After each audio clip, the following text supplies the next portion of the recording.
Welcome to Shukla study point. आप सभी का स्वागत है आपके अपने YouTube channel Shukla study point में। मैं शिवम शुक्ला आप सभी दोस्तों का हार्दिक स्वागत करता हूं। आज का वीडियो समाज शास्त्र का होगा और महासंग्राम रिवीजन क्लास के तौर पर मैं पूरे के पूरे पेपर को एक ही वीडियो के माध्यम से बीए सेकंड सेमेस्टर के छात्र छात्राओं के लिए बताने का प्रयास करूँगा, जो कि बहुत ही ज़्यादा महत्वपूर्ण होगा। पूरे के पूरे पेपर के बारे में एक ही वीडियो के माध्यम से आप जब जानकारी ग्रहण करोगे, पूरे के पूरे पेपर यानी पूरे के पूरे सिलेबस जो आपका पूरा का पूरा पाठ्यक्रम है, एक ही वीडियो के माध्यम से अगर आप समझेंगे तो आपको लगेगा कि हाँ, आपका कॉन्फिडेंस लेवल जो होगा वो बढ़ेगा और आपको लगेगा कि हाँ, हमने कुछ पढ़ा है और अभी तक जो हमने मटर गश्ती करी, इधर उधर घूमा टहला, उसका कोई मतलब नहीं है। वो टेंशन जो आपके सर पर पड़ा हुआ है कि हमने घूमा टहला, खूब पढ़ा लिखा कुछ नहीं, तो आप परीक्षा कैसे दें। तो इसी को ध्यान में रखते हुए हमने खास करके बीए के छात्र छात्राएँ पढ़ाई पर कम ध्यान देते हैं। हमने देखा है कि इधर उधर जो है पढ़ाई, जब 2 दिन पेपर होता है, 1 दिन पेपर होता है, तो कहते हैं सर जी कोई ऐसा ट्रिक बताओ कि बस जाएँ पेपर में बैठ जाएँ, हो जाए। तो कुछ इसी प्रकार की ट्रिक है जो आप लोगों के समक्ष हमने लाई है। आप लोगों की खास डिमांड पर सोशियोलॉजी का वीडियो अवेलेबल करवाने का प्रयास किया गया है।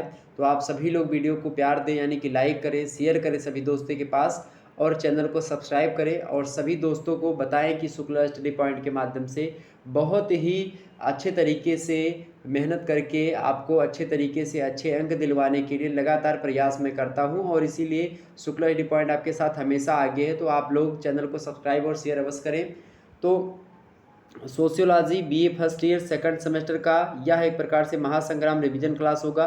ये मॉडल पेपर के तौर पर भी आप लिख सकते हो, क्योंकि इस वीडियो के माध्यम से अच्छा इसका जो है मैं सोच रहा हूँ कि जितने भी महासंग्राम वीडियो है आपके टेलीग्राम चैनल पर, इन सभी की जो पीडीएफ है उसको मैं टेलीग्राम चैनल पर अपने शेयर कर दूंगा। तो टेलीग्राम आप ज्वाइन कर लीजिएगा, शुक्ला स्टडी पॉइंट के नाम से है। आप टेलीग्राम ज्वाइन कर लीजिएगा, वहाँ पर मैं पीडीएफ सारी की सारी ये सेंड कर दूंगा। ओके, ऑब्जेक्टिव और सब्जेक्टिव ये दोनों प्रकार की जो पीडीएफ हैं, इन पीडीएफ फाइल को मैं सेंड कर दूंगा, तो आप लोग एक बार ज़रूर देख लीजिएगा। ओके, तो ऑब्जेक्टिव और सब्जेक्टिव के दोनों के लिए सोशियोलॉजी बीए सेकंड सेमेस्टर के छात्र छात्राओं के लिए बहुत ज़्यादा महत्वपूर्ण है। ओके, और इस प्रश्न के माध्यम से आप देखेंगे इसमें जो है इस वीडियो में मोस्ट इंपॉर्टेंट प्रश्नों को और उसके उत्तर को लिखित रूप में आपके समक्ष दिखाने का प्रयास किया गया है, जैसे यहाँ पर देखेंगे, और लगभग 100 से अधिक प्रश्नों को इसमें समाहित करने का प्रयास किया गया है। तो आप बड़े ही आसानी से बड़े ही कम समय में बहुत चीज़ें जानने वाले, बहुत ज़्यादा जानकारी ग्रहण करने वाले हैं। तो सभी दोस्तों के पास शेयर जरूर करें। ओके, इससे पहले आपको कुछ और बता दूं, देखिए ये तमाम प्रकार के प्रश्न आप ऐसे देखेंगे, बहुत ज़्यादा जानकारी मिलेगी आपको।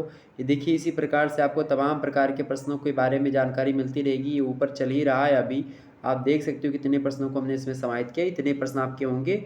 और आप देखिएगा कि ये क्लास जो होगी, ये क्लास आपकी जो है, ये क्लास हो चुकी है, रात के 8 बजे से लाइव हुई थी, आप लोगों ने देखा होगा इसको। फर्स्ट एड एंड हेल्थ, ये एक प्रकार से आपका अनिवार्य सब्जेक्ट है, को करिकुलर सब्जेक्ट है, इसको जरूर देख लीजिएगा, ये मोस्ट इंपॉर्टेंट है। ओके, तो इसको एक बार जरूर देखेंगे। इसके अलावा राजनीति शास्त्र का मॉडल पेपर लिखित टाइप का अवेलेबल है, इसको देख लीजिएगा।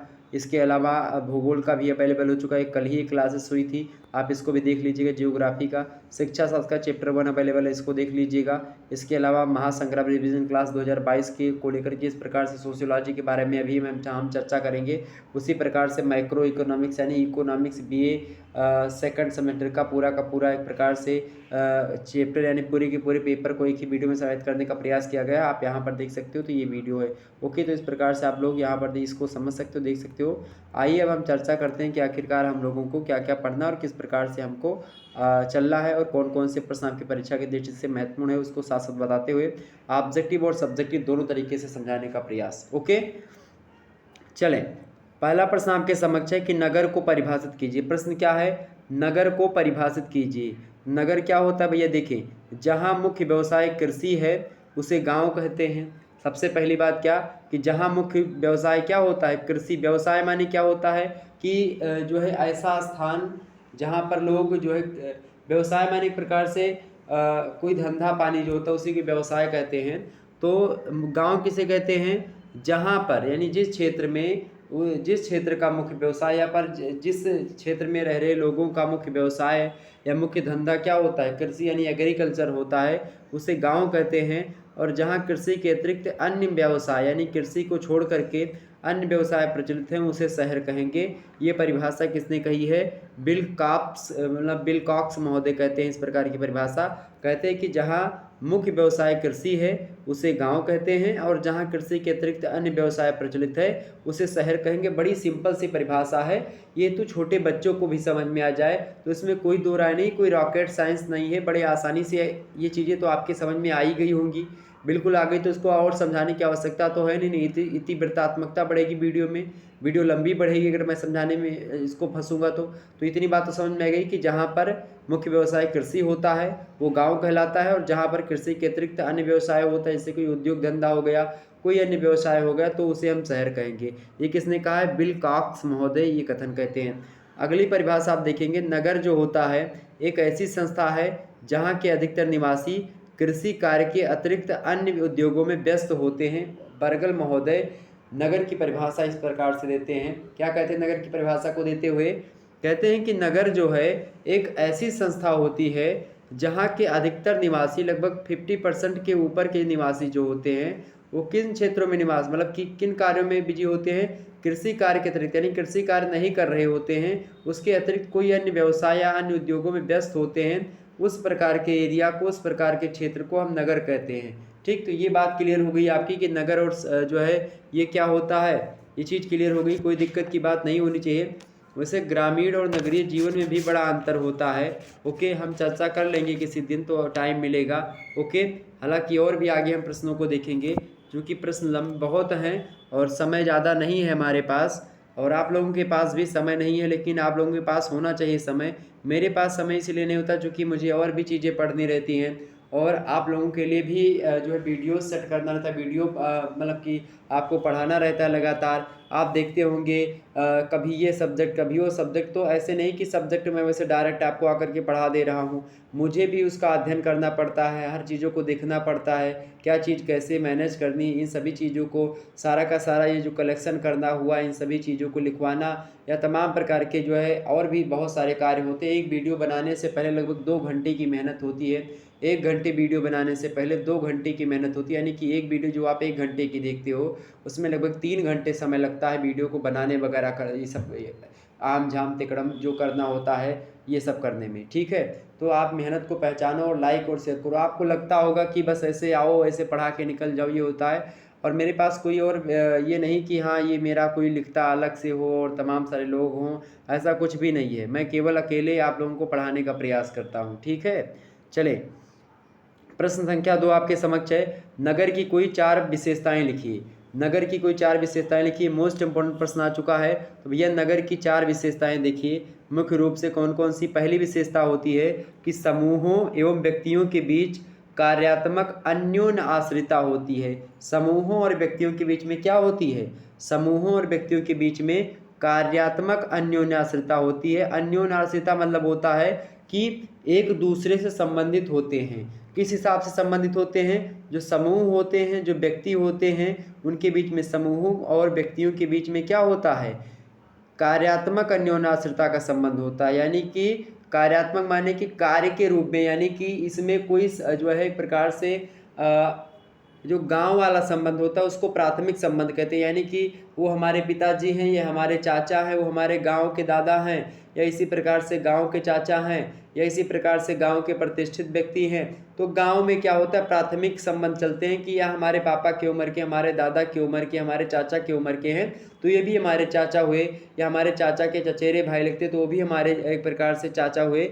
मतलब कि तो ये आप सोचिए कि कहीं ना कहीं पे ये सारी चीज़ें जो है ये गांव में होती हैं। गांव में संबंध के हिसाब से अन्योन्याश्रिता होती है, यानी उनके संबंधों के हिसाब से, उनकी कार्यात्मक संबंध नहीं, एक प्रकार से उनके रिलेशनशिप जो होते हैं आत्मिक तरीके से होते हैं। प्रारंभिक रिलेशनशिप होता है और शहरों में द्वितीयक रिलेशनशिप होता है। इसके अलावा कार्यात्मक यानी किसी कार्य के द्वारा अन्योन्याश्रित यानी एक दूसरे के रूप में परस्पर संबंधित होते हैं। कोई किसी का बॉस है तो कोई किसी का एक प्रकार से जो है असिस्टेंट है। इस प्रकार से एक दूसरे से आपस में लोग जुड़े होते हैं, स्वार्थ के प्रति लोग जुड़े हुए होते हैं। तो ये होता है नगर की पहली परिभाषा, मतलब पहला विशेषता। दूसरी विशेषता नगर की होती कि अधिक जनसंख्या एवं अधिक जनघनत्व। तो नगरों में क्या होता है, जनसंख्या ज़्यादा होती है, तो आप सभी को दिखता भी होगा नगरों में जनसंख्या, अगर आप नगरों की सड़कों पर चले जाओ, शहरों की सड़कों पर आप निकल जाओ, शाम के टाइम 7 बजे खड़े हो जाओ, तो देखोगे कि पूरी लगेगा कि हाँ सारे के सारे व्यक्ति जो हैं सब रोडवे पे घूम रहे हैं, इनको कोई काम धंधा नहीं, बस केवल घूम ही रहे हैं। तो आप ये देखोगे तो वहाँ की जनसंख्या क्या है, अधिक जनसंख्या होती है नगरों में या सिटीज़ में। इसके अलावा जनघनत्व तो ज़्यादा होता है, जनघनत्व माने सघन आबादी होती है। नगरों में आप देखेंगे एक को बित्ता घर के बगली जगह नहीं खाली होती, 4-4 इंची पे जो है 3-3 महला बना रहता है। ये शहरों की एक प्रकार से क्या है, दूसरी विशेषता हो गई। तीसरी विशेषता क्या है, संदेश वाहन के साधनों की बहुलता। शहरों में आप देखेंगे जगह जगह पर संदेश वाहन के साधन रहेंगे, जगह जगह पर आप देखेंगे टावर लगे हैं, जगह जगह पर आप देखेंगे मोबाइल फ़ोन की दुकान है, जगह जगह पर अलग अलग प्रकार की दुकानें खुली हुई हैं, जगह जगह पर हर एक चीज़ है, एटीएम खुला हुआ है। तो किसी भी प्रकार की कोई दिक्कत नहीं होती है शहरों में। तो शहर में जो संदेश यानी संदेश भेजने के जो वाहन होते हैं, यानी जिससे संदेश भेजा जाता है, उनके साधन जो होते हैं, इनकी बहुलता होती है शहरों में। और जो चौथी विशेषता है नगर की, वो कौन सी होती है, चौथी विशेषता कि प्राथमिक संबंधों का अभाव होता है। प्राथमिक संबंधों की बहुलता या प्राथमिक संबंध पूर्ण रूप से कहाँ पर होते हैं, गांव में होते हैं, गांव के समाज में होते हैं। जबकि शहरों के समाज में या नगरों के समाज में इनका अभाव यानी कि कमी होती है। तो प्राथमिक संबंधों की नगरों में कमी होती है। यहाँ पर केवल लोग पूंजी के हिसाब से यानी कि स्वार्थ के हिसाब से एक दूसरे से जुड़े हुए होते हैं, कार्यात्मक रूप से एक दूसरे से जुड़े हुए होते हैं। ठीक है कि हमसे इनको सैलरी मिलनी है, या इनको मुझसे सैलरी मिलनी है, या फिर इससे कोई काम करवाना है, या ये हमको 2 रुपया कम में कोई चीज़ देगा। तो इस प्रकार के संबंध हो सकते हैं शहरों में। लेकिन व्यक्तिगत संबंध जो एक प्रकार से गाँव में खास करके होता है कि आपने किसी की तिलक ठानी गांव में, तो 2-3 गांव की इधर उधर अपनी पूरी जमार में न्योता भिजवा दिया कि हाँ भैया प्रीति भोज है, आपको सायं 5 बजे आप सादर आमंत्रित हैं। आप इस प्रकार से भिजवाते होंगे कार्ड वगैरह में। तो ये सब क्या होता है, ये सब ऐसे संबंध होते हैं कि बिना स्वार्थ के मैंने उनको बुलाया तिलक में खाने के लिए। ओके, अगला प्रश्न देखेंगे। अगला प्रश्न आपके समक्ष तीसरा नंबर प्रश्न क्या दिया हुआ है, नगरीय समाज की 4 विशेषताएं लिखिए। अच्छा, ये अभी नगरों की विशेषता आप पढ़ रहे थे, अब नगरीय समाज की 4 विशेषताएं देखिए। नगरीय समाज की 4 विशेषताएं कौन कौन सी हैं। पहली विशेषता कि जनसंख्या का आधिक्य होना। दूसरी विशेषता आर्थिक क्रियाओं का केंद्र होते हैं नगरीय समाज। तीसरी विशेषता द्वितीयक संबंधों की प्रधानता होती है, यानी कि प्राथमिक संबंधों का अभाव होता है। ये लिखो, चाहे लिखो कि द्वितीयक संबंधों की प्रधानता होती है, चाहे लिखो कि प्राथमिक संबंधों का क्या होता है, अभाव होता है। ठीक है, बात समझ में आई। चौथी विशेषता है नगरीय समाज की कि सामाजिक समस्याओं का ये केंद्र होता है। जितनी भी सामाजिक समस्याएं होती हैं खास करके नगरों में अधिक मात्रा में होती हैं, चाहे विवाह विच्छेद की समस्या हो, चाहे आप देखेंगे बुजुर्गों की समस्या हो, चाहे एक प्रकार से और भी तमाम प्रकार की जो समस्याएं हैं, अब मद्यपान की समस्या हो, निर्धनता की भी समस्या आप देखेंगे शहरों में। लेकिन खास करके शहरों में लोग तो भूखे सो सकते हैं, लेकिन गांव में भूखा कोई नहीं सोता है, ये बात ध्यान रखिए। गांव में क्या होता है, अगर कोई इधर उधर भूखा मिल गया तो उसको लोग खिला देते जा करके। ठीक है, तो ये चीज़ क्लियर हो गई। तो सामाजिक समस्याओं का केंद्र होता है कौन, नगर। इस प्रकार से आप लोगों ने समझा। अगला प्रश्न देखिएगा, चौथा नंबर प्रश्न आपके समक्ष। अच्छा, सोशियोलॉजी का लिखित मॉडल पेपर भी अवेलेबल है, उसको भी देख लीजिएगा। प्लेलिस्ट में तमाम सारे ऑब्जेक्टिव मॉडल पेपर और लिखित मॉडल पेपर अवेलेबल है, उनको देख लीजिएगा। प्रश्न है कि ग्रामीण एवं नगरीय समाज में 4 अंतर लिखिए। तो गांव की अर्थव्यवस्था, पहला अंतर ये है कि गांव की अर्थव्यवस्था का आधार क्या होता है, कृषि होता है। पहला अंतर क्या है कि गांव की जो अर्थव्यवस्था होती है, रुपया पैसा कमाने का जो स्रोत होता है, वो कृषि के माध्यम से लोग, किसान लोग खेती करते हैं और आलू तैयार किया, आलू बेचा, या गंजी तैयार किया, घुइया तैयार किया, टमाटर तैयार किया, मूली तैयार किया, गाजर तैयार किया और उनको मंडी लेकर जा करके बेचा, गेहूँ चावल बेचा, उससे जो पैसा मिला उसी से घर चल रहा, उसी से वो रोटी कपड़ा मकान उनका चल रहा है। ठीक, जबकि नगर की अर्थव्यवस्था का आधार उद्योग या कारखाने होते हैं। नगरों में क्या होता है, इंडस्ट्री यानी उद्योग होते हैं, कारखाने होते हैं। उन्हीं उद्योगों और कारखानों में जो नगरों की जनसंख्या होती है वो संलग्न होती है, यानी कि उसी में काम किया करती है। तो ये चीज़ क्लियर हो गई आपकी जो है पहला अंतर। दूसरा अंतर ग्रामीण और नगरीय समाज में ये है कि गांव में जनसंख्या विरल होती है, यानी गांव में आप देखेंगे मुहारा द्वारा खूब लंबा चौड़ा रहेगा कि वहीं पर जो है पूरा तिलक का या फिर शादी का कार्यक्रम निपट जा सकता है मुहर्रवे पे। और लेकिन आप नगरों में देखेंगे तो नगरों में जनसंख्या सघन होती है, तो गांव में जनसंख्या कैसी होती है, बिरल बिरल जनसंख्या होती है, दूर दूर लोग निवास करते हैं। या फिर एक गांव रहता है, फिर उसके आस बगल में देखेंगे तो खेतों का एक प्रकार से जमावड़ा है, सभी गांव भर के जो लोग हैं सभी का खेत एक सीरियल से है, तालाब होते हैं गाँव में आप देखेंगे, बाग बगीचे होते हैं, खेतों में आप देखेंगे तो खेती होती है खूब दबा करके। तो इस प्रकार से आप देखेंगे जो है गाँव में खास करके विरल आबादी निवास करती है, कम जनसंख्या निवास करती हैं, जबकि नगरों में जनसंख्या का जो सघन होता है, मतलब कि जो बहुलता होती ज़्यादा होती है, यानी जनसंख्या सघन निवास करती है, कम जगह में ज़्यादा लोग निवास करते हैं, गाँव में ज़्यादा जगह में कम लोग निवास करते हैं। ठीक है, ये बात ध्यान रखिएगा। अगला अंतर है, तीसरा अंतर ग्रामीण और नगरीय समाज में, कि गाँव में पास पड़ोस का विशेष महत्व होता है, और जबकि नगरों में पास पड़ोस का कोई विशेष महत्व नहीं होता। आपके बगल में कौन रह रहा है इससे नगरों में कोई मतलब नहीं होता। सिटी में आप क्या बना रहे हो, क्या खा रहे हो, कोई मतलब किसी से नहीं है। ओके, लेकिन अगर आप गाँव में हैं और आपके यहाँ सीटी कुकर की नहीं आई तो बगल वाला पूछेगा आकर के कि भैया क्या हुआ, खाना नहीं बना, कुछ बवाल हो गया, या फिर आपके पास कुछ नहीं है, या देखेगा कि आप रो रोए बैठे तो आकर के पूछेगा, आपकी मदद करेगा और आपको ले जा करके अपने यहाँ पर खाना खिलवाएगा, तमाम प्रकार की चीज़ें होंगी, राशन दे देगा, इस प्रकार चीज़ें होती। तो गाँव में क्या होता है, गाँव में पास पड़ोस, जैसे कि आपके यहाँ पर चीनी घट गई है तो आप गांव में जाकर के चीनी दूसरे के यहाँ से ले आती हैं औरतें खास करके। आटा घट गया तो दुई आँखा आटा घर दूसरे घर से आएगा, या फिर तेल घट गया तो ये कटोरी तेल या फिर ये गिलसिया तेल आएगा आपके यहाँ। तो इस प्रकार से क्या होता है कि गांव में क्या होता है कि आप लेन देन अपने आस पड़ोस से कर लेते हैं। शहरों में क्या होता है, आपके पास पैसे तो आप जाओ दुकान पे खरीद लो, कोई देगा नहीं मांगने से, तुमको कहेगा कि जाओ खरीद लो, बगल में दुकान है। गांव में क्या होता है कि आज दे दो भैया, कल यहाँ हम तुम्हें दे दिए, ठीक है, इस प्रकार से हमारे पिसाबा जे तो हम तुम्हें तो एक आँखा दे दे वापस, इस प्रकार से। ठीक है, अगला अंतर क्या होता है गांव और नगरों में, ग्रामों में अधिकांश संयुक्त परिवार पाए जाते हैं। गांव में आप देखेंगे ज्वाइंट फैमिली जो होती है वो निवास करती है, यानी कि माँ बाप और उसके बच्चे, उसके माँ बाप, मतलब कि उसका चाचा, उसके दादाजी, उसके और चाचा, ये सब लोग निवास करते हैं। तो ये सब ज्वाइंट फैमिली है। और आप नगरों में देखोगे, शहरों में तो केंद्रीय परिवार होते हैं, माँ बाप और उनके अविवाहित बच्चों के ही परिवार खास करके मिलते हैं देखने को नगरों में। ओके, तो जबकि नगरों में एकाकी परिवार की प्राथमिकता होती है। ठीक, तो ये क्लियर हो गए बातें। तो ये चौथा प्रश्न हो गया। पाँचवा प्रश्न देखेंगे आप सभी लोग। पाँचवा प्रश्न है कि ग्रामीण नगरीय अनुबंध की व्याख्या कीजिए।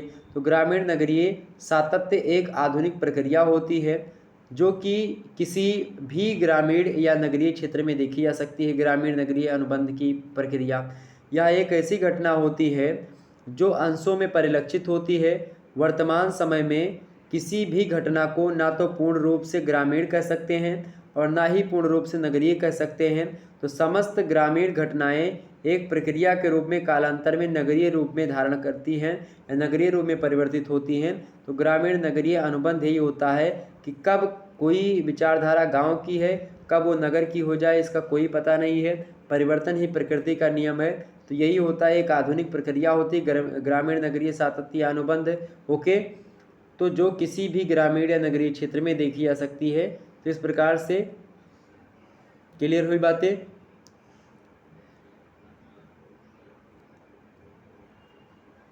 अगला प्रश्न देखेंगे, थोड़ा सा मैं जल ग्रहण कर लूँ, आप लोग वीडियो को शेयर करते रहिए तब तक। ओके,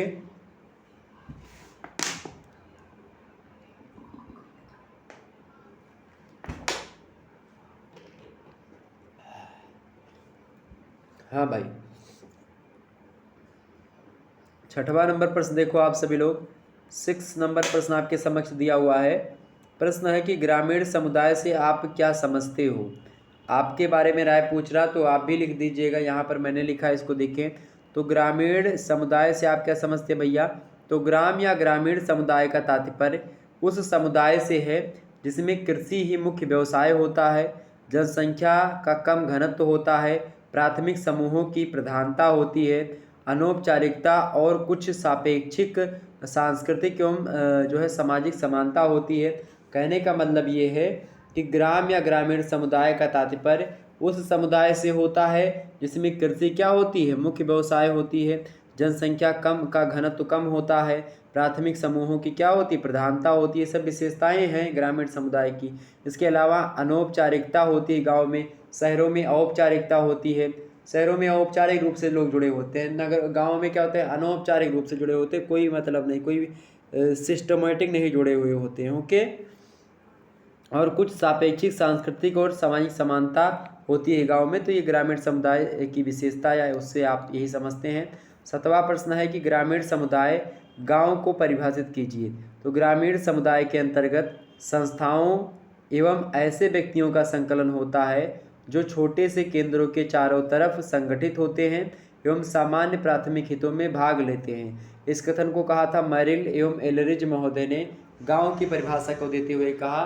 तो गांव मुख्य रूप से सभी को पता है, गांव के एक ऐसा क्षेत्र है जहां पर प्राथमिक संबंधों की बहुलता होती है, द्वितीयक संबंधों का अभाव होता है, या इसी प्रकार से जनसंख्या कम होती है, जनसंख्या का जो है एक प्रकार से विरल रूप में होना ये गांव को दिखाता है। ये सब गांव की परिभाषा है। ओके। अगला प्रश्न देखेंगे, 8वां नंबर प्रश्न आपके समक्ष है, ग्रामीण समुदाय की कोई 4 विशेषताएं बताइए। सॉरी तो ग्रामीण समुदाय की 4 विशेषताएं लिखिए भाई सभी लोग फटाफट से। देखिए यहाँ पर स्क्रीन पर विजुअल हो पा रहा होगा लाल कलर से। देखिए ग्रामीण समुदाय की अगर बात की जाए, ग्रामीण समुदाय का आधार क्या होता है, परिवार होता है। ग्रामीण समुदाय का आधार क्या होता है भैया, परिवार होता है। दूसरी बात, परिवार प्रणाली का मतलब सामूहिक होती है। परिवार प्रणाली कैसी होती है, ज्वाइंट होती है, यानी सामूहिक होती है। तीसरी विशेषता, खेती ही मुख्य व्यवसाय होता है ग्रामों में यानी गाँव में। और सरल एवं सादा जीवन होता है यहाँ का। ऐसा नहीं कि खूब पैसा कमाना चाह रहे हैं, बिल्डिंग पे बिल्डिंग बनवा रहे हैं। बस ऐसा हो जाए गांव में कि रोटी कपड़ा मकान हट जाए, लोग उसी में खुशी रहते हैं। खास करके आप गाँव का परिदृश्य धीरे धीरे इंटरनेट की वजह से बदलने लगा है। लोग शहरों की चीज़ों को देख करके उसी की नकल कर रहे हैं। इस प्रकार से चीज़ें हो रही। गाँव में भी परिवर्तन बड़ी तेज़ी से इस समय हो रहा है। गाँव की लड़कियां शहरों की लड़कियों से ज़्यादा मेकअप वेकअप लगाती हैं, लेकिन लगाना नहीं जानती कैसे लगाया जाता है। फिर भी वो एक प्रकार से होता है ऐसा तमाम प्रकार की देखा देखी में। लेकिन अब सारे के सारे सेट हो चुका है, सब करने में माहिर हो चुकी, कोई दिक्कत की बात नहीं है। तो अब क्या हो चुका है, सब वैसे कपड़े पहनना हुआ, उसी प्रकार से सारी चीज़ें करना हुआ, कोई दिक्कत नहीं। तो अब पूर्ण रूप से गाँव में शहरीकरण का भाव देखा जा सकता है, इसमें कोई दो राय नहीं है। ठीक है। अगला प्रश्न देखेंगे, होना चाहिए भाई जिसकी मर्जी जो करे, उसमें किसी को अगर टीका टिप्पणी करनी तो गलत बात है। हालांकि मैंने की है, मतलब मैंने टीका टिप्पणी नहीं की, मैंने वैसे बताया है, वास्तविक चीज़ों से अवगत करवाया है। अगला प्रश्न, सामुदायिक भावना क्या है। सामुदायिक भावना क्या है भैया, तो ग्रामीण समाज में प्रत्येक व्यक्ति की आवश्यकताएं एक दूसरे की सहायता से पूरी होती हैं और आवश्यकता पड़ने पर गांव में परस्पर एक दूसरे की लोग मदद करते हैं। इसीलिए इसीलिए गांव को हम क्या कहते हैं, एक समुदाय कहते हैं, क्योंकि उसके सदस्यों में सामुदायिक भावना पाई जाती है। सामुदायिक भावना का मतलब ये होता है कि आपके गांव का कोई व्यक्ति है और दूसरे गांव का, फिर आप कहीं पर मिलो का, आप मान लेते हैं कि आप किसी शहर में गए हो और आपके गांव का कोई व्यक्ति आपके जो है शहर में आता है, चाहे आपसे उससे झगड़ा हुई हो, लेकिन जब शहर में वही व्यक्ति आपसे मिलता है, कहीं पर जो है भेंट हो जाती है, तो आप क्या करते हो, दौड़ कर, अरे भाई कहाँ आ गए यार, अरे भाई आओ चलो रूम पे टहलाओ, या फिर चलो कुछ खिला पिला दें आपको। इस प्रकार से भावना मन में आती है। या आपके गांव के व्यक्ति को कोई मारने लगे शहर में और आप देख लिए कि ये तो भैया हमारे गांव का है, इसको मार रहा है, तो आप बिना गलती जाने आप अपने गांव की तरफ से लड़ने लगोगे। तो कहने का मतलब ये है कि वो सामुदायिक भावना होती है, वो हम की भावना होती है। तो समुदाय में हम की भावना होती है, ये बात ध्यान रखें। गांव में क्या होता है, खास करके सामुदायिकता पाई जाती है। गांव में लोग एक दूसरे की मदद करते हैं। हमारे यहाँ कुछ नहीं, आपके यहाँ कुछ है तो हम आपको कुछ दे दिए, हमको आपने कुछ दे दिया। जैसे हमारे यहाँ मान लेते तुम्हारे यहाँ ट्रैक्टर है, तो ट्रैक्टर से खेती, आओ हमारा 2 बीघा खेत जोत दियो, खेत जोत दिया, तेल एक दाम भैया दे दिए न, बाद में और पैसा दे दिया भैया, हुए धीरे धीरे। तो इस प्रकार से क्या होता है, गाँव में एक प्रकार से बहुत ज़्यादा, अगर आपके पास पैसा है या नहीं है, फिर भी आप भूखे नहीं मरोगे, ये गांव में एकदम से फिक्स होता है। लेकिन फिर भी हर एक लोग अपने अपने लिए कमाते खाते रहते हैं, सुखी रहते हैं। ओके। अगला प्रश्न देखेंगे।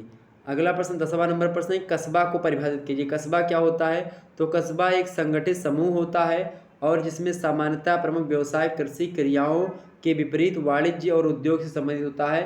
तो गांव क्या होता है, एक संगठित समूह होता है, मतलब कस्बा जो होता है जिसको टाउन कहते हैं अंग्रेजी में, उसी को हिंदी में कस्बा कहते हैं। कस्बा जो होता है आकार की दृष्टि से नगरीय बस्तियों को अनेक भागों में बांटा गया है और उनमें से एक कस्बा भी होता है। कस्बा उस बस्ती को कहा जाता है जिसकी आबादी लगभग 500 से लेकर के 10,000 तक होती है, मतलब जितने, मतलब 500 से व्यक्ति से लेकर के 10,000 व्यक्ति तक जिस गांव में जिस क्षेत्र में निवास करते हैं, सघन आबादी होती है, उस जो है क्षेत्र को हम क्या कहते हैं, उस क्षेत्र को हम सिंपल में मतलब साधारणतः हम कस्बा के नाम से जानते हैं। ओके, ये बात ध्यान रखेंगे। कस्बा आप देखेंगे जो है कस्बे के बारे में अलग अलग विद्वानों का अलग अलग मत है।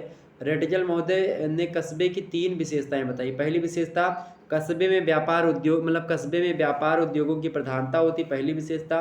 दूसरी विशेषता कि कस्बे में मकानों का केंद्रीकरण होता है। तीसरी विशेषता ये है कि निवासियों की एक न्यूनतम जनसंख्या होती है, यानी 2000 से अधिक जनसंख्या ही कस्बे में निवास करती हैं, ऐसा रेटजल महोदय मानते हैं, जो कि ह्यूमन ज्योग्राफी के जनक माने जाते हैं। ओके, ये बात भी ध्यान रखेंगे। तो इस प्रकार से आप लोगों ने समझा इन चीज़ों को। ओके, रिच थोपन ने कस्बे की परिभाषा को देते हुए कहा कि कस्बा एक संगठित समूह होता है और जिनमें सामान्यतः प्रमुख व्यवसाय कृषि क्रियाओं के विपरीत वाणिज्य तथा उद्योग से संबंधित होता है। तो कुल मिलाकर के कृषि के अतिरिक्त जो अन्य उद्योग होते हैं कस्बे में होते हैं। नगरों से छोटा और गाँव से बड़ा होता है कस्बा। ओके, ये बात ध्यान रखेंगे। अगला प्रश्न देखिएगा आप सभी लोग, रेटजल महोदय ने कस्बे की कौन कौन सी विशेषताएं बतलाई हैं। तो रेटजल महोदय ने कस्बे की देखिए, मैंने अभी भी बताया आपको, कस्बे में व्यापार एवं उद्योग की प्रधानता होती, पहली विशेषता। दूसरी, मकानों का केंद्रीकरण होता है। तीसरी विशेषता, निवासियों की एक न्यूनतम जनसंख्या होती है जो कि 2000 से अधिक होती है। ये रेटजल महोदय ने बताई है कस्बे की विशेषताएं। अगला प्रश्न देखेंगे, 12वां नंबर प्रश्न है, कस्बे की 2 विशेषताएं लिखिए। कस्बे की 2 विशेषताएं लिखिए भाई। तो वे सभी स्थान कस्बे कहे जाएंगे जिनमें नगर पालिका होती है, नगर निगम होता है, छावनी होती है, नोटिफाइड नगर होता है जो क्षेत्र व इसके समकक्ष की इकाई होता है।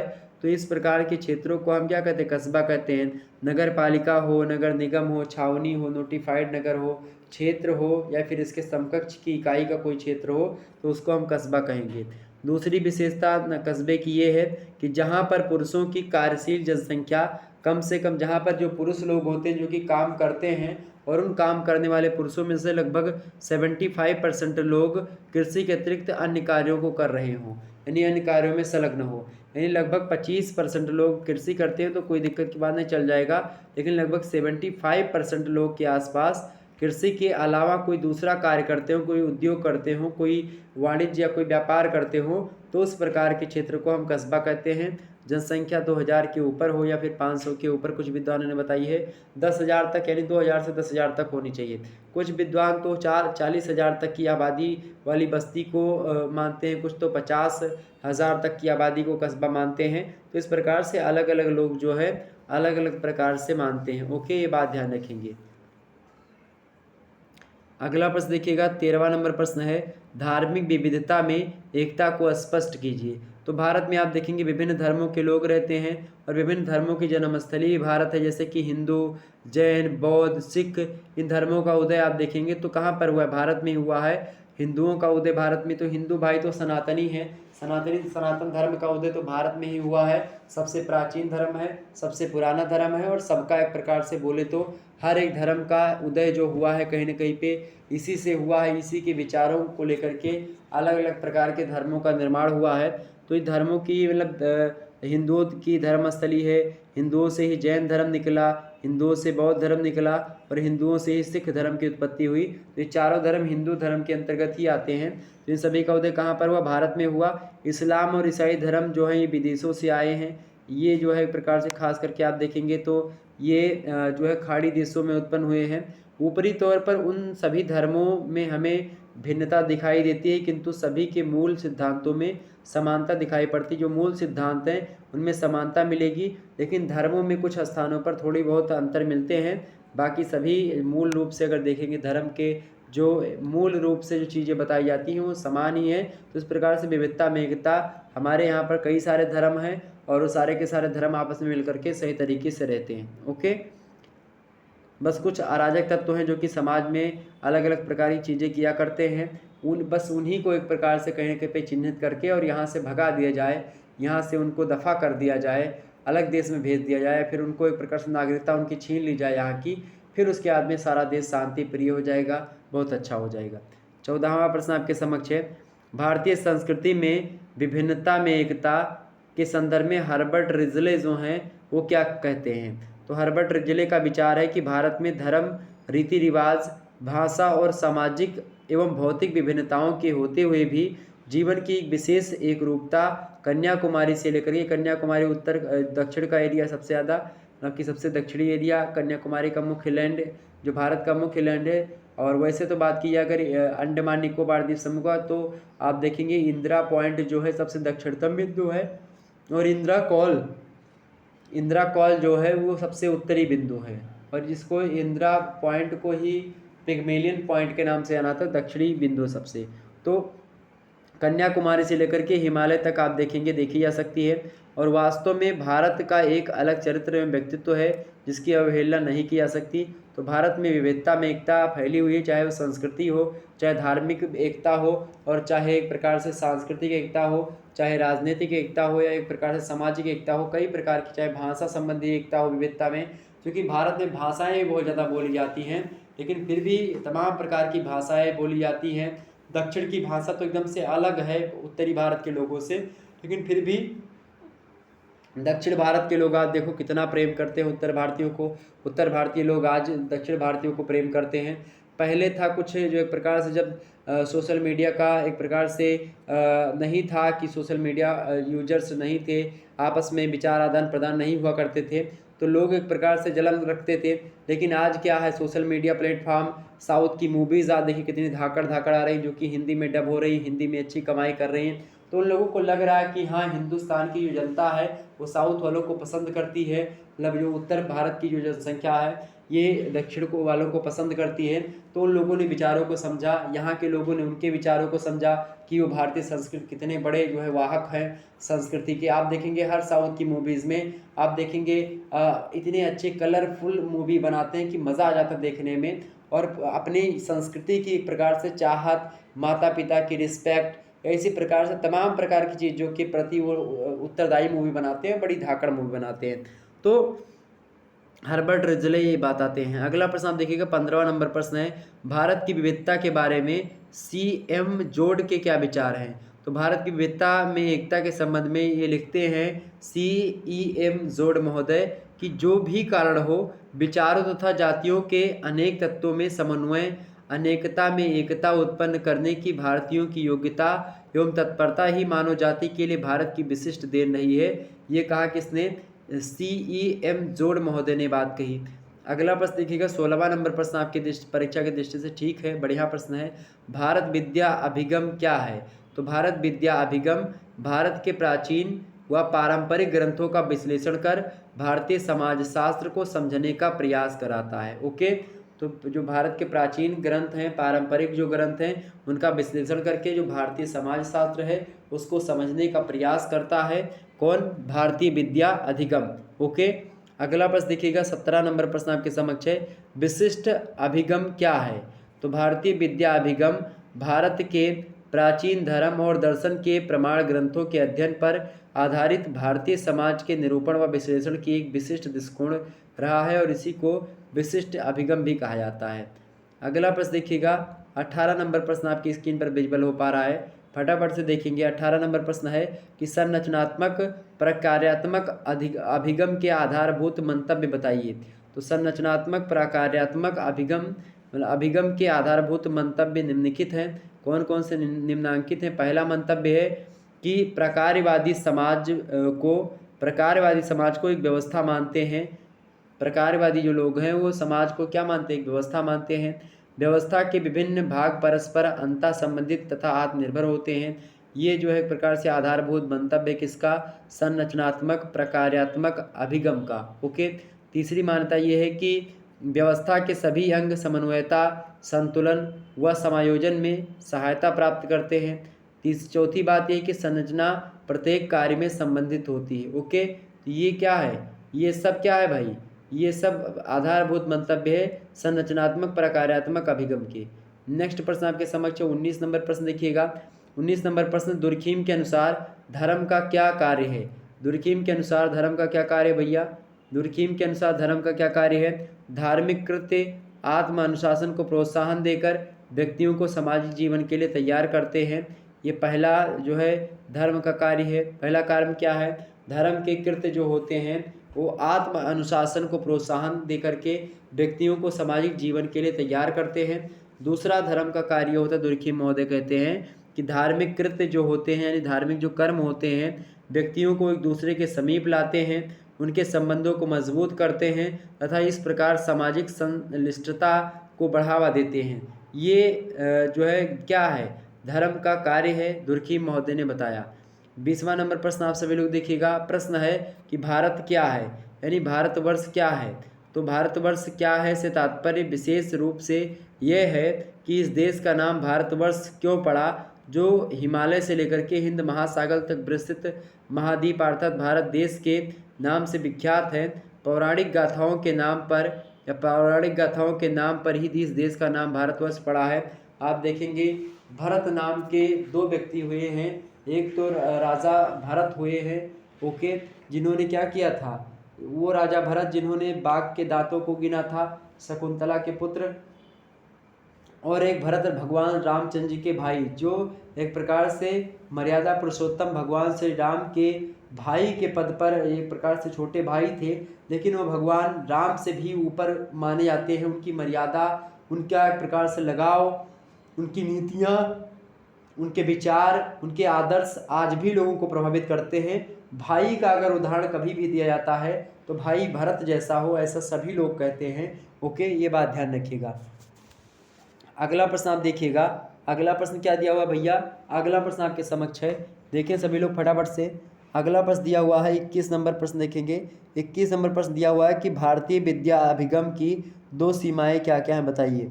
तो पहली सीमा है भारतीय विद्या अभिगम की जो है ग्रंथों के समस्त अध्ययनों का आधार कल्पना व धर्म होता है। क्या?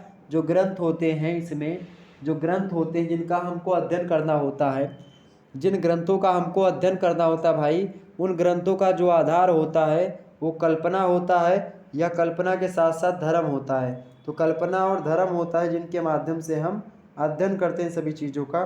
तो ये बात आपकी क्लियर हो गई, ये बात क्लियर हो गई भाई, ये बात क्लियर हो गई। ओके, तो ग्रंथों के समस्त अध्ययनों का आधार कल्पना व धर्म होता है। दूसरी सीमा इसकी ये है कि वैदिक काल से लेकर के स्मृति काल के समस्त ग्रंथों का आधार धार्मिक है, ना कि सामाजिक है।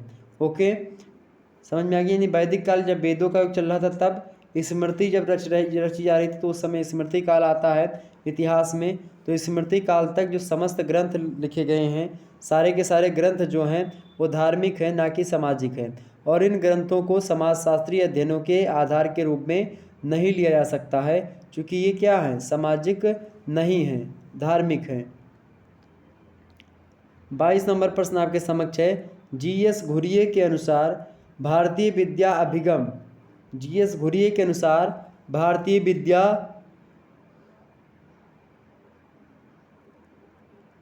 बताएं, भारतीय विद्या अभिगम का क्या महत्व है? तो जी.एस. घुरिये कहते हैं कि भारतीय आर्य समूह के भाषाई संदर्भ में जनजाति एवं जाति के अंतः संबंध को खोजने का प्रयत्न किया जा सकता है, ये इसका महत्व है। दूसरा महत्व है कि प्राचीन भारतीय इतिहास एवं भारतीय ग्रंथों से संज्ञाओं तथा अवधारणाओं को निर्देशन दिया जा सकता है। और इसके अलावा जो अवधारणात्मक तथा विश्लेषणात्मक दोनों अभिप्रायों के लिए उपयोगी हो सकता है। तो इस प्रकार से ये महत्व सिद्ध हो सकता है इसका। किसका महत्व? जी.एस. घुरिये के द्वारा बताया गया। किसका महत्व भाई? भारतीय विद्या अभिगम का महत्व। ओके, ये 2 महत्व हैं जो कि मोस्ट इंपॉर्टेंट है परीक्षा की दृष्टि से आपके, इनको जरूर ध्यान में रखिएगा। अगला प्रश्न आप देखिएगा। अगला प्रश्न आपके समझ दिया 23 नंबर प्रश्न देखिएगा कि संविधान प्रश्न है कि संविधान के 8वें अनुच्छेद में कितनी भाषाओं को मान्यता दी गई है। तो संविधान के 8वें अनुसूची में 18 जो है कितनी भाषाओं को, सॉरी, संविधान के 8वें अनुच्छेद में कितनी भाषाओं को मान्यता दी गई है? 8वीं भाषाओं 8वें अनुच्छेद में नहीं, ये थोड़ा सा ऐसा करिए कि संविधान के 8वीं अनुसूची में संविधान की 8वीं अनुसूची में कितनी भाषाओं को मान्यता दी गई है? संविधान की 8वीं अनुसूची में 18 भाषाएं नहीं हैं, अब 22 भाषाओं को मान्यता दी गई है। हुआ कुछ ऐसा कि 22 भाषाओं को मान्यता इसलिए दी गई, पहले 14 भाषाओं को मान्यता दी गई, संविधान लागू हुआ। उसके बाद में जो है सिंधी भाषा बाद में आकर के जुड़ी, एक संविधान संशोधन हुआ, तो भाषा कितनी हो गई? 15 हो गई। उसके बाद में नमक भाषा जुड़ी। नमक माने क्या होता है? नमक माने होता है, यन से होगा आपका, ना से होगा नेपाली, माँ से होगा मणिपुरी और का से होगा कोंकणी। ये 3 भाषा जुड़ी तो 15 3 कितना हो गया? 18 हो गया। और 4 भाषा इसके बाद में जुड़ी, बोडो मास। बोडो मास माने होता है, बोडो मास माने क्या होता है भैया? बोडो मास माने, बो माने होता है बोडो, डो माने होता है डोगरी, माँ माने होता है आपका क्या? मैथिली, और सा माने संथाली। तो 4 और जुड़ गई, 18 और 4 कितनी हो गई? 22 हो गई। तो इस प्रकार से 22 भाषाएं जो है भारतीय संविधान की जो 8वीं अनुसूची है, उस 8वीं अनुसूची में 22 भाषाओं का उल्लेख है। 24 नंबर पर देखिएगा, राष्ट्रभाषा हिंदी पर संक्षेप में प्रकाश डालिए। फटाफट से बताने का प्रयास करेंगे। प्रश्न क्या है? प्रश्न आपके समक्ष है कि राष्ट्रभाषा हिंदी पर संक्षेप में प्रकाश डालिए। फटाफट से बताने का प्रयास करेंगे। तो हिंदी भाषा इंडो आर्यन भाषा परिवार की एक प्रमुख भाषा है, जिसकी लिपि क्या है? देवनागरी है। इसे बोलने वाले लोग लगभग 33.72 करोड़, यानी कि लगभग कुल जनसंख्या का लगभग 39.85% भाग जो है हिंदी बोलते हैं। तो राष्ट्रभाषा हिंदी पर इस प्रकार से आप टिप्पणी लिख सकते हैं, लेकिन भारत की कोई राष्ट्रभाषा नहीं, भारत की एक राजभाषा है। भारत की 2 राजभाषाएं, एक तो अंग्रेजी और एक हिंदी। ओके, अगला प्रश्न देखिएगा, 25 नंबर प्रश्न आपके समक्ष है। किस अनुच्छेद के तहत हिंदी को राजभाषा का दर्जा दिया गया है? तो अनुच्छेद 343 का जो 1 है उसके अंतर्गत। 243 लिख गया क्या? 343 लिखिए यहाँ पर। किस अनुच्छेद में हिंदी को राजभाषा का दर्जा प्राप्त है? तो 343, अनुच्छेद 343 जो है से लेकर के 351 तक का जो अनुच्छेद है, इसमें संविधान में भाषाओं के बारे में खास करके हिंदी भाषा के रूप में बताया गया है, जिसमें से 343 में कहा गया कि भारत की राजभाषा हिंदी होगी और लिपि जो होगी वो देवनागरी होगी। ये बात बताई गई है। अगला प्रश्न देखिएगा मेरे प्यारे दोस्त। अगला प्रश्न है, निर्जातीय अथवा संजातीय समूह क्या है? निर्जातीय अथवा संजातीय समूह क्या है? निर्जातीय समूह किसी समाज की जनसंख्या का वह भाग होता है जो परिवार की पद्धति, भाषा, मनोरंजन, प्रथा, धर्म, संस्कृति एवं उत्पत्ति के आधार पर अपने को दूसरे से क्या करता है? अलग समझता है। और दूसरे शब्दों में अगर समझें हम, निर्जातीय संजातीय का मतलब कि एक ही जाति के लोगों को निर्जातीय संजातीय कहते हैं। तो एक प्रकार की भाषा जिनकी हो, एक ही प्रकार की प्रथा हो, एक ही प्रकार का धर्म हो, एक परिवार हो, एक रंग हो, एक ही जैसी संस्कृति हो, तो उनसे संबंधित जो लोग होते हैं उन लोगों के एक समूह को हम क्या कहते हैं? निर्जातिकी या फिर संजातिकीय समूह कहते हैं, मतलब संजातीय समूह। तो निर्जातीय संजातीय समूह क्या होते हैं? जिनकी भाषा एक जैसी हो, धर्म एक जैसा हो, परिवार एक जैसे होते, वेशभूषा एक जैसी हो, रंग एक जैसा हो, संस्कृति कदकाठी एक जैसी हो, तो उस प्रकार के जो लोग होते हैं उनको हम संजातीय निर्जातीय समूह कहते हैं। ओके, समझ में आ गया? तो यानी संजातीय यानी एक ही जाति के, एक ही जैसे दिखने वाले समूह। अगला प्रश्न आपके समक्ष आ चुका है, स्क्रीन पर देखिएगा सभी लोग। प्रश्न 27 नंबर कि संजातीय समूह की प्रमुख विशेषताओं का उल्लेख कीजिए। तो एक निर्जातिकी के लोगों में परस्पर प्रेम, सहयोग एवं संगठन पाया जाता है। तो ये विशेषताएं हो गई। और उनमें अहं की भावना पाई जाती है, यानी हम की भावना, यानी सारे के सारे जितने भी निर्जाति के या संजातीय समूह के लोग हैं, सारे के सारे अपने हैं, सारे के सारे हमारे घर के ही हैं। तो इसी प्रकार की भावना को अहं की भावना कहा जाता है। एक निर्जातिकी के लोग दूसरी निर्जातिकी के लोगों से अपनी श्रेष्ठता सिद्ध करने के लिए अपनी भाषा, अपनी वेशभूषा, अपने रीति रिवाज एवं उपासना पद्धति की विशेषताओं को बढ़ा चढ़ा करके बताते हैं, ताकि वो लोग भी क्या कर लें? दूसरे जो निर्जातिकी या संजातिकी के लोग हैं वो उनसे प्रभावित हों, ठीक है, या उनसे कभी नीचा न दिखना पड़े। इस प्रकार से ये लोग करते हैं। 28 नंबर प्रश्न देखिएगा आपके समक्ष है, भारतीय संस्कृति में पाई जाने वाली सांस्कृतिक प्रतिमान संबंधी विविधताएं क्या हैं? भारतीय संस्कृति में पाई जाने वाली सांस्कृतिक प्रतिमान संबंधी जो विविधताएं हैं वो क्या हैं भाई? फटाफट से बताने का प्रयास करेंगे। तो क्या हैं? तो भारत में प्रथाओं, वेशभूषा, खान पान, रहन सहन और कला आदि के दृष्टिकोण से भी पर्याप्त भिन्नताएं देखने को मिलती हैं। भारतीय संस्कृति में जो सांस्कृतिक प्रतिमान संबंधी विविधताएं हैं वो प्रथाओं से संबंधित हो सकता है, वेशभूषा, खान पान, रहन सहन, कला, इन सभी की दृष्टि से ओके तमाम प्रकार की भिन्नताएं देखने को मिलती है। प्रत्येक क्षेत्र के लोगों की अपनी विशिष्ट प्रथाएं होती हैं और यहाँ तक कि एक ही क्षेत्र के विभिन्न धार्मिक समूहों की प्रथाओं में भी बहुत सा अंतर भी होता है। तो इस प्रकार से भारतीय संस्कृति में पाई जाने वाली सांस्कृतिक प्रतिमान संबंधी विविधताएं इस प्रकार से जो कि मैंने आपको बताई। 29 नंबर प्रश्न देखिएगा, जनजातियों की 4 आर्थिक समस्याएं लिखिए। फटाफट से बताने का प्रयास करेंगे। जनजातियों की प्रश्न है, जनजातियों की 4 आर्थिक समस्याएं लिखिए। तो पहली समस्या जनजातियों की आर्थिक समस्या कौन सी है? स्थानांतरित खेती संबंधी समस्या। स्थानांतरित खेती समस्या यानी कि जनजाति के जो लोग होते हैं वो झूमी कृषि या स्थानांतरणशील कृषि या काटो और जलाओ कृषि जो है करते हैं, यानी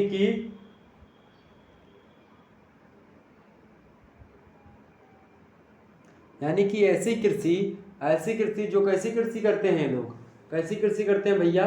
तो ये लोग ऐसी कृषि करते हैं जो कि माने काटो और जलाओ, यानी कि जंगल को पहले काटते हैं उसके बाद में जला देते हैं, जलाने के बाद में जो खेत प्राप्त होता है उसमें कृषि करते हैं। जब तक भूमि की उर्वरक क्षमता जो होती है वो बनी रहती है तब तक ये लोग कृषि करते हैं। जैसे भूमि छीड़ होने लगती है उर्वरक क्षमता, जैसे छोड़ देते हैं, अलग खेती करते हैं। तो स्थानांतरणशील कृषि इसी को कहते हैं ओके।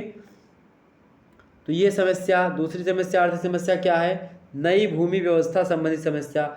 नई भूमि की व्यवस्था करने संबंधी जो समस्या है, नई भूमि की व्यवस्था करने में इनको कठिनाई यानी समस्या का सामना करना पड़ता है। तो दूसरा समस्या। तीसरी समस्या ऋणग्रस्तता। ये लोग उधार हो जाते हैं, यानी कि जो इनके क्षेत्रों में जो आपका जो सेठ महाजन होते हैं, यानी कि जो वैश्य होते हैं, जो बनिया होते हैं, सेठ महाजन, वो लोग क्या करते हैं? महंगे दामों पर ब्याज में पैसा दे देते हैं अगर किसी को ज़रूरत होती है। बैंक लोग जाना पसंद नहीं करते, क्योंकि बैंकों में जो है क्या होता है कि सोचते हैं कि हम पढ़े लिखे नहीं तो बैंक में जाएंगे तो क्या होगा, कैसे होगा, क्या किस प्रकार चीज़ें होंगी। तो इस प्रकार से क्या होता है, तो ऋणग्रस्तता भी बढ़ती है। इसके अलावा औद्योगिक श्रमिकों की समस्याएं भी, औद्योगिक श्रमिकों की समस्याएं भी जनजातियों की एक समस्या है। तो यहाँ पर जो श्रमिक होते हैं उनकी समस्याएं औद्योगिक श्रमिकों की ओके। 30 नंबर प्रश्न आपके समक्ष है। 30 नंबर प्रश्न क्या है? 30वां नंबर, जनजातियों की आर्थिक समस्या को दूर करने के 2 सुझाव बताइए। तो सबसे पहली इसकी समस्या, आर्थिक समस्या जो उसको दूर करने का पहला उपाय ये है कि कानून के द्वारा आदिवासियों को एक ऐसा संरक्षण प्रदान किया जाए जिससे कि उनके हाथ से भूमि मतलब जो उनकी भूमि है वो निकल सके। दूसरी बात यह कि आधुनिक तरीके से खेती करने की शिक्षा उनको दी जाए ताकि वे अपने अंधविश्वास से छुटकारा पा सकें और स्थानांतरणशील कृषि यानी काटो और जलाओ कृषि को बंद करें ओके।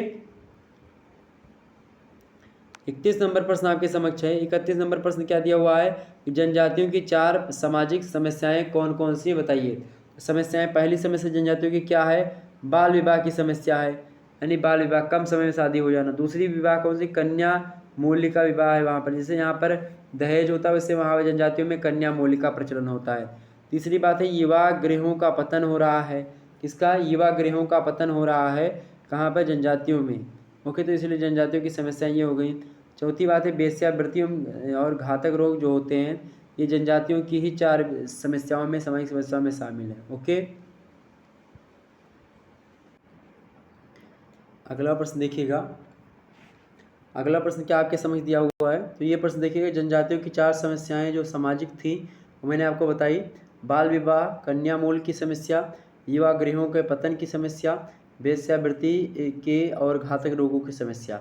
ये सब कैसी समस्याएं हैं? तो ये सब सामाजिक समस्याएं हैं।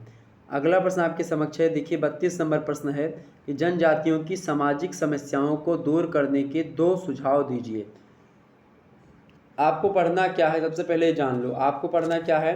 भारतीय समाज भारतीय समाज संरचना, संगठन और परिवर्तन, ये आपके पेपर का नाम है, यानी इंडियन सोसाइटी या फिर society in India, structure, organisation and change, इसके बारे में पढ़ना है। तो यहाँ पर आपको जनजातियों के बारे में, उनकी भाषा के बारे में, उनकी भाषा तो छोड़ दीजिए, खास करके उनके जो वेशभूषा है, रहन सहन है, उनका एक प्रकार से आर्थिक समस्या, सामाजिक समस्या, राजनीतिक समस्या, ऐसे समस्याएं क्या हैं। इसके अलावा बाद में अभी अगर आगे चल करके बहुत सारे चैप्टर आपको पढ़ने हैं तो उन सभी चीज़ों को आपको मिलेगा ओके। तो जनजातियों की सामाजिक समस्याओं को दूर करने के क्या क्या सुझाव हो सकते हैं। 2 सुझाव पूछा गया, तो क्या लिखेंगे भाई। पहला सुझाव ये, कानून की सहायता से बाल विवाह को रोकने का प्रयास किया जाए। दूसरी बात ये, कन्या मूल्य प्रथा के उन्मूलन के लिए जनमत तैयार किया जाए, ताकि जनता खुद ही कन्या मूल्य को क्या कर ले, जनता जो कि जनजातियों की है वो खुद ही इसको बहिष्कार करे। अगला देखिएगा 33 नंबर प्रश्न आपके समक्ष है कि जनजातियों की 4 सांस्कृतिक समस्याएं लिखिए। जनजातियों की 4 सांस्कृतिक समस्याएं लिखिए। जनजातियों की सांस्कृतिक समस्याएं, पहली समस्या है अंतरजातीय सांस्कृतिक मतलब भिन्नता समस्या, यानी अंतरजातीय सांस्कृतिक भिन्नता की समस्या। आप देखेंगे जो जनजाति के जो लोग होते हैं, जनजाति के जो लोग होते हैं खास करके इनको देखेंगे तो सांस्कृतिक भिन्नता होती है। अलग अलग जनजातियों में अलग अलग कल्चर होता है, अलग अलग संस्कृति होती है, तो उससे भी ये भिन्न होते हैं। तो कभी जब दूसरी जनजाति में गए या फिर दूसरी जाति में प्रवेश किए, फिर उसमें गए या कहीं शहरों में गए, तो उनको लगता है कि ये दूसरा कल्चर है, हमारा दूसरा कल्चर है। तो इस प्रकार से जो कल्चर की भिन्नता है ये इनकी एक समस्या है। दूसरी समस्या क्या है, भाषा की समस्या। इनकी भाषा की समस्या भी एक समस्या है। इसके अलावा जनजातीय ललित कलाओं का ह्रास। इनकी भाषा में आप देखेंगे तो कोई साहित्य इनकी भाषा का नहीं लिखा होता खास करके, ठीक है। आम बोलचाल की भाषा होती है, सामान्य जन की भाषा होती है, जो कि उसी पर्टिकुलर एरिया के लोग बोलते हैं उस प्रकार की भाषा। ओके, कोई कोई जनजाति तो सही से बोलती भी नहीं, वो जानवरों की तरीके से आवाज़ निकालती हैं, ठीक। तो भाषा की समस्या। तीसरी समस्या कौन सी है, जनजातीय ललित कलाओं का ह्रास। जनजाति की जो ललित कलाएँ हैं उनमें कमी आ रही। जनजाति की जो कलाएँ हैं उन सभी कलाओं का मशीनीकरण हो रहा है, यानी कि वो सारी की सारी कलाएँ जो होती नष्ट होती जा रही हैं और उनमें कमी आती जा रही है, वो उनका कार्य मशीन ले रही हैं। तो इस प्रकार से ये भी इनकी सांस्कृतिक समस्या है। और चौथी सांस्कृतिक समस्या इनकी धार्मिक समस्या। ये धार्मिक समस्या इनकी भी एक प्रकार से ये सांस्कृतिक समस्या के अंतर्गत ही आती है, तो चौथी समस्या हो गई। 34 नंबर प्रश्न आपके समक्ष है, जनजातियों की धार्मिक समस्याओं को सुलझाने के 2 उपाय लिखिए। जनजातियों की धार्मिक समस्याओं को सुलझाने के 2 उपाय लिखिए।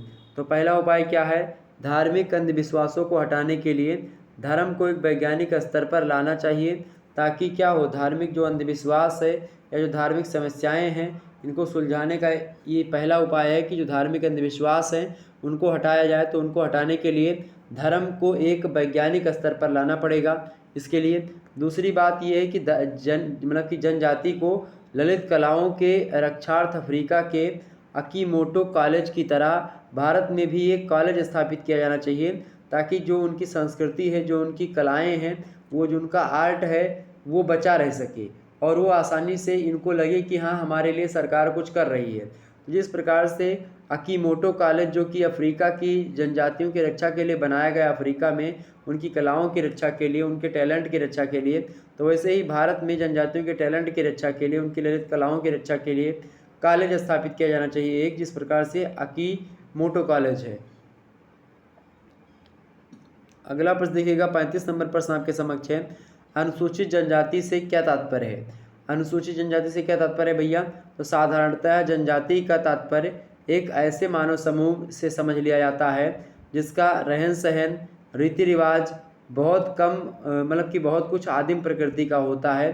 तो अनुसूचित जनजाति जो होती है, जिसको एसटी कहते हैं, शेड्यूल्ड ट्राइब्स, उनका तात्पर्य ऐसे मानव समूह से समझ लिया जाता है जिसका रहन सहन, रीति रिवाज कुछ आदिम प्रकृति का होता है। जनजातियों को आदिवासी अथवा वन्य जाति शब्द से केवल इसीलिए संबोधित किया जाता है कि वह मानव की आदिकालीन संस्कृति के प्रतिनिधि हैं, यानी वो जो आदिकालीन मानव रह रहे थे, पहले से प्राचीन परंपरा है उसी का पालन कर रहे हैं।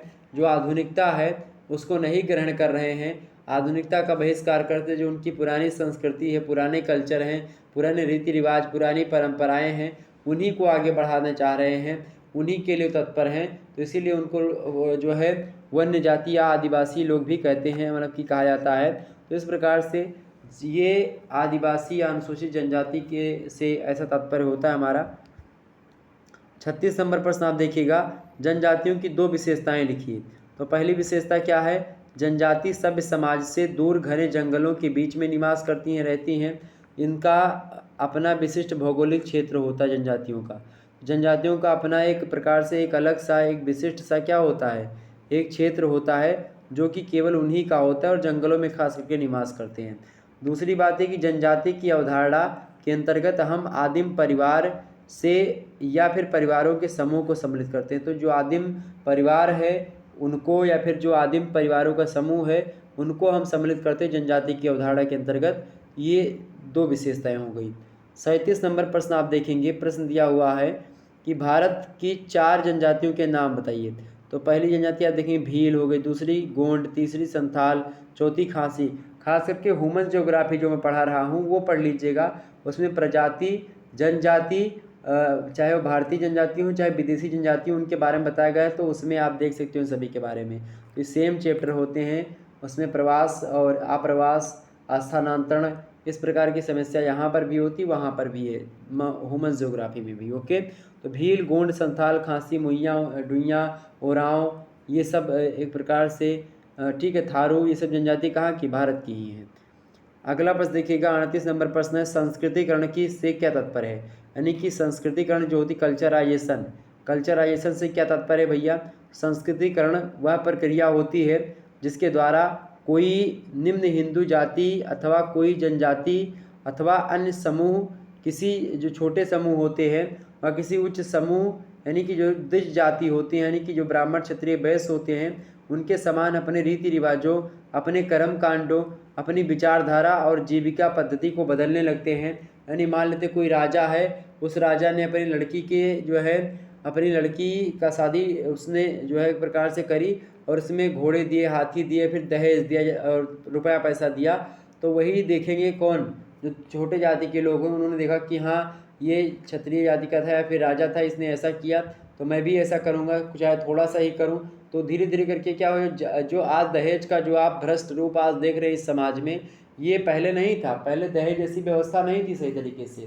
पहले दहेज जो था एक प्रकार से एक सांस्कृतिक या धार्मिक भेंट समझाता था, जो कि कन्या पक्ष के लोग जो है वर पक्ष को देते थे, यानी वर को देते थे कि एक प्रकार से भेंट देते थे, एक उपहार देते थे, गिफ्ट देते थे शादी में।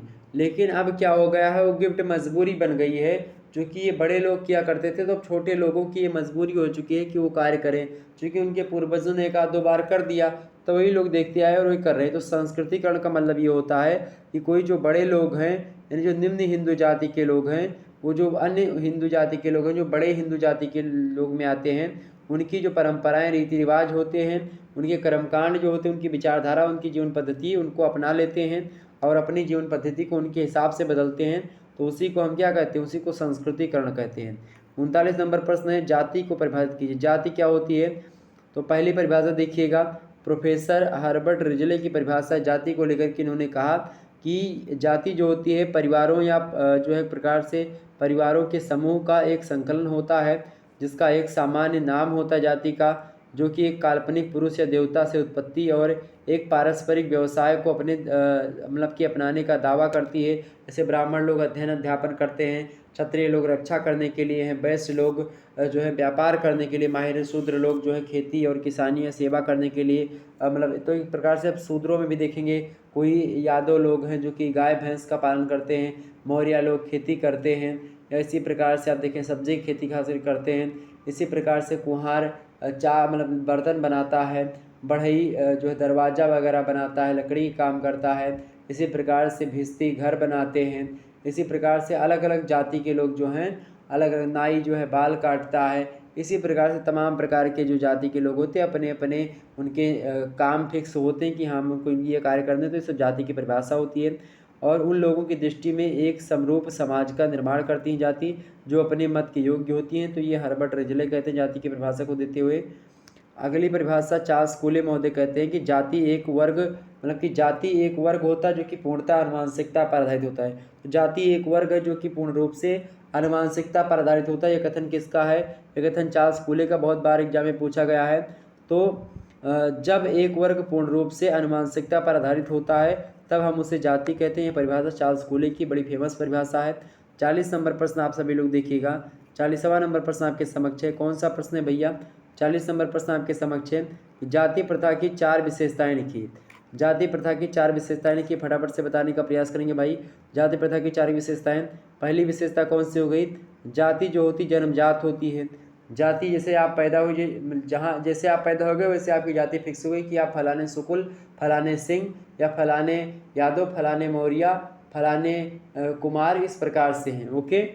तो दूसरी बात है कि जाति के खान पान संबंधी नियम होते हैं। अलग अलग जाति के लोग अलग अलग खान पान पसंद करना, मतलब कि खान पान करते हैं।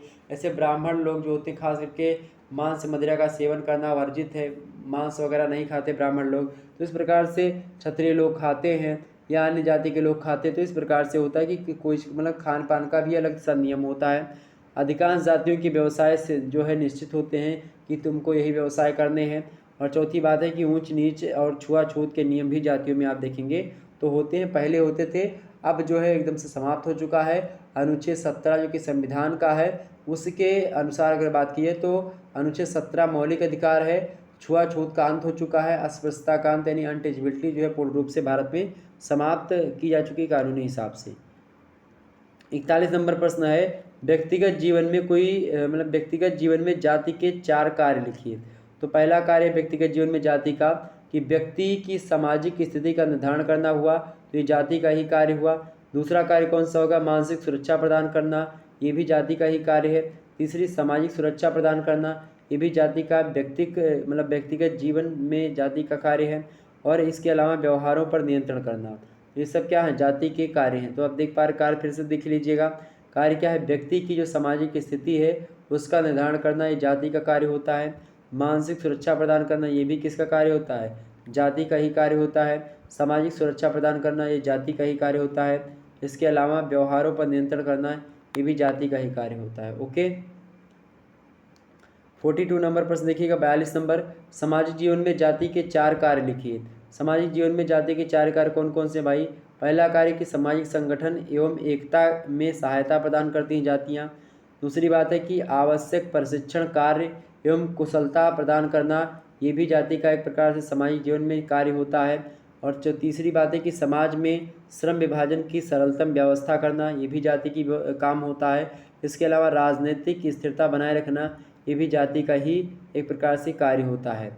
अगला प्रश्न देखिएगा। 43 नंबर प्रश्न है, वर्ग एवं जाति में 2 अंतर लिखिए।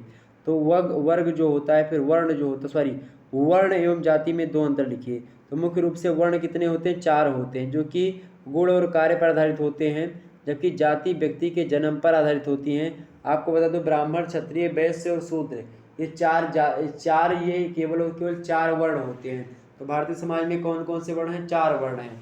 ब्राह्मणोस्य मुखामासीद, बाहुराज्यान्याकृता, ऋतुसिद्धवैश्याः, पादाभ्याम शूद्रो अजायतः। तो ये 4 वर्ण हैं, ब्राह्मण, क्षत्रिय, वैश्य और शूद्र, ये 4 वर्ण हैं। ठीक है। तो ये वर्ण जो होते हैं व्यक्ति के गुण और कार्य पर आधारित होते हैं वर्ण, जबकि जो व्यक्ति होता है, मतलब जाति होती है, वो जन्म पर आधारित होती है। दूसरी बात है कि वर्ण जो होते हैं समानता पर आधारित होते हैं, जबकि जातियों में ऊंच नीच का भेदभाव भी होता है। ओके, ये बात ध्यान रखें। अच्छा, ये अंतर जो दिया है आपको, ये अंतर वर्ण का नहीं दिया है, ये वर्ग का अंतर दिया है, तो उसको वर्ग कर लीजिएगा।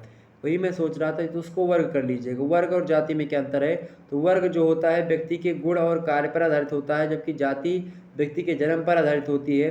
वर्ग की मैं बात कर रहा हूँ। वर्ग देखिए, यहाँ पर वर्ग कर लीजिएगा। वर्ग, तो वर्ग समानता पर आधारित होता है कि ये एक समान के लोग हैं तो वो एक वर्ग के हो गए। ठीक, तो वर्ग क्या है, समानता पर आधारित होते हैं, जबकि जातियों में ऊंच नीच का भेदभाव होता है। ओके, ये बात ध्यान रखिएगा। 44 नंबर प्रश्न देखिएगा, हिंदू विवाह के प्रकार लिखिए। तो हिंदू विवाह मुख्य रूप से 8 प्रकार का होता है। ठीक है। पहला होता है ब्रह्म विवाह, दूसरा है आर्ष विवाह, तीसरा प्रजापात विवाह, चौथा असुर विवाह, पांचवा गंधर्व विवाह, छठवा राक्षस विवाह, सातवां 50 विवाह, और एक प्रकार से गुरु विवाह भी है, यानी कि आर्ष विवाह जिसको ऋषि विवाह कहते हैं, ब्रह्म विवाह हो गया, गंधर्व विवाह हो गया, तो ये सब हो गए। ओके। 45 नंबर प्रश्न आपके समक्ष है। 45 नंबर प्रश्न आपके समक्ष है कि अनुलोम विवाह क्या है। तो अनुलोम विवाह क्या होता है भैया, अनुलोम विवाह उस विवाह को कहते हैं जिसमें पुरुष जो होता है ये उच्च वर्ग का होता है और जो स्त्री होती है वो निम्न वर्ग की होती है। अर्थात इस प्रकार के विवाह को ऊंची जाति के पुरुष नीची जातियों की स्त्रियों के साथ विवाह करते हैं, तो इसको अनुलोम विवाह करते हैं। जब ऊंची जाति के लोग नीची जाति में विवाह करते हैं तो मतलब कि एक प्रकार से अनुलोम विवाह, यानी कि ठीक ठाक अनुलोम विवाह की ये विवाह मान्य भी हो जाता है कभी कभी, अगर मान लेते हैं, लेकिन अभी मतलब ये समाज में उतना ज़्यादा मान्य नहीं होता है। लेकिन अनुलोम मान्य होता है, मान्य एक प्रकार से, मतलब अनुलोम मान्य होता है कि हाँ ठीक है, उसी के अनुलोम है, प्रतिकूल नहीं है। तो खास करके लेकिन अब भी समाजों में देखेंगे, अगर आप जो है किसी छोटी जाति की, अच्छा ये क्यों ऐसा करते हैं, क्यों अनुलोम विवाह कहते हैं? चूँकि कहते हैं कि लड़कियों की कोई जाति नहीं होती, तो लड़की किसी भी वर्ग की हो, किसी भी जाति की हो, जब एक प्रकार से आप देखेंगे, जब उच्च वर्ग होता है, उस उच्च वर्ग का जो पुरुष होता है निम्न वर्ग की स्त्री के साथ विवाह करता है, तो इस प्रकार के विवाह को अनुलोम विवाह कहा जाता है। ये बात ध्यान रखिएगा। और इसमें आप देखेंगे जो विवाह होता है ये ऊंची जाति का जो पुरुष होता है वो नीची जाति की स्त्री से यानी लड़की से करता है। और इसमें क्या होता है, तो इसमें समाज में वैधता भी मिल जाती है। इसको लेकर के कोई बहुत ज़्यादा जो है दंड की प्रक्रिया का विधान नहीं है। लेकिन एक होता है प्रतिलोम विवाह। प्रतिलोम विवाह में क्या होता है कि प्रतिलोम विवाह के अंतर्गत नीची जाति का जो पुरुष होता है, लड़का होता है, वो किसी ऊंची जाति की स्त्री के साथ विवाह करता है। यानी मान लेते हैं कोई ब्राह्मण या फिर कोई क्षत्रिय या कोई ब्राह्मण या किसी वैश्य जाति की लड़की है, लड़का है, और वो शूद्र जाति की कोई लड़का है, उससे विवाह कर लेती है। तो ब्राह्मण क्षत्रिय वैश्य की कोई लड़की या ब्राह्मण की कोई लड़की क्षत्रिय से शादी कर ले, क्षत्रिय की कोई वैश्य से कर ले, वैश्य की कोई शूद्र से कर ले, तो जब जो उच्च जाति की लड़कियों से कोई निम्न जाति का लड़का विवाह कर लेता है तो उस प्रकार के विवाह को प्रतिलोम विवाह, यानी कि समाज इसको बिल्कुल भी वैधता प्रदान नहीं करता।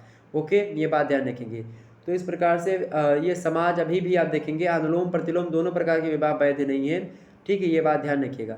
अगला प्रश्न 47 नंबर, धर्म की कोई 4 विशेषताएं लिखिए।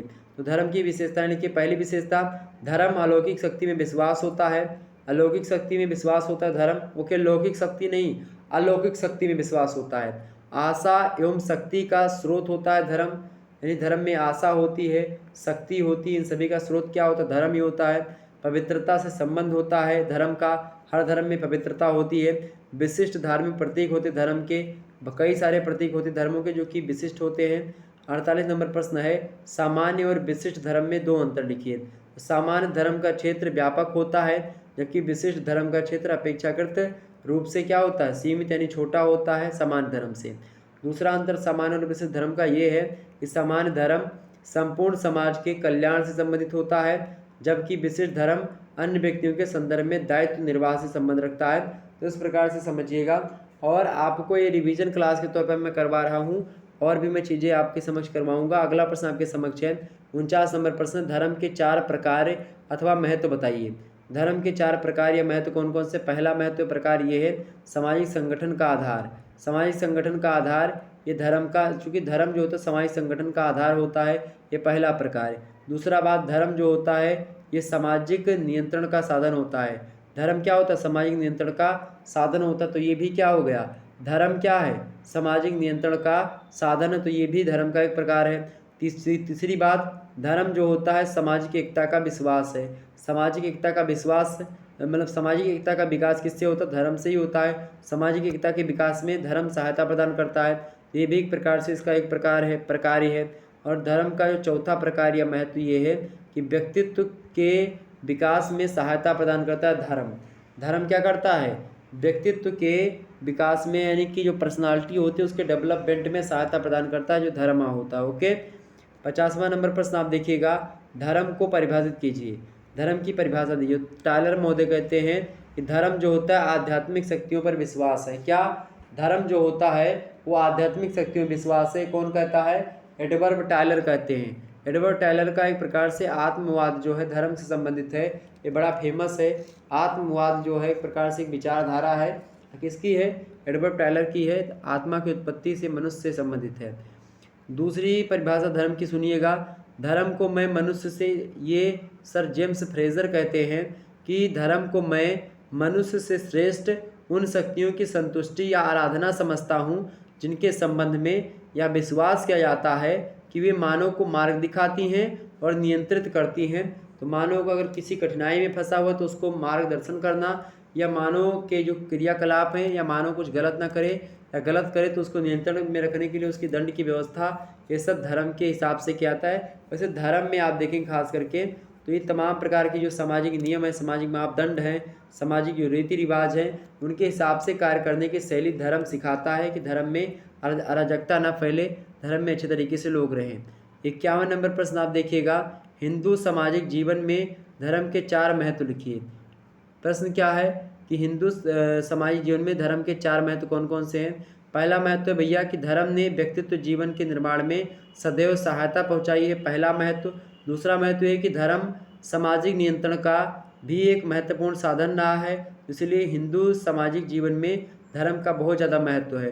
तीसरा, धर्म ने व्यक्ति को कर्तव्यों का पालन करने के लिए सदैव प्रेरित किया है। धर्म हमेशा कहता है कि आप अपने कर्तव्यों का पालन करें और धर्म पे अडिग रह करके अपने कर्तव्यों का पालन करें। ओके, तो ये धर्म कहता है, धर्म का महत्व है।